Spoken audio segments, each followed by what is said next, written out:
श्री गोपाळ कृष्ण भगवान की जय. लीळा नंबर 533. उमाईसा करवी पाणी भात जीव घालण्याची सेवा.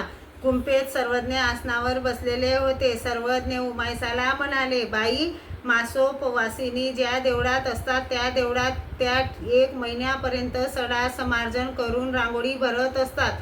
देवतेला गुल बेलीचा नैवेद्य दाखवित असतात. तरी येथे तुम्ही एक महिन्यापर्यंत सडा समार्जन करावे, रांगोळी भरावी, आम्हाला पाणी भाताचे जेवण द्यावे.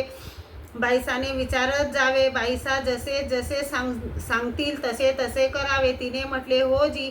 उमाईसा बाईसा सोबत काऊड गावाला भिक्षेला जात. स्वच्छ केलेला चांगला भात जो वेगळा घेत आणि दुसरी भिक्षा वेगळी घेत. भिक्षा करून मुक्कामाच्या ठिकाणी येत. तो भात 3 वेळा धुत, 3 वेळा झोळी पाण्यात बुचडीत, मग नव्या मडक्यात घालत, वरून पाणी घालत आणि तोंड बांधून ठेवत. दुसऱ्या दिवशी एका झोळीत भात नितळण्यासाठी ठेवत. त्यातील नितळ पाण्याची वेगळी फोडणी करीत. घट्ट पाण्याची कढी करायची. सर्वज्ञ बाहेर फिरून आले की त्यांना पूजा वसर करीत असे.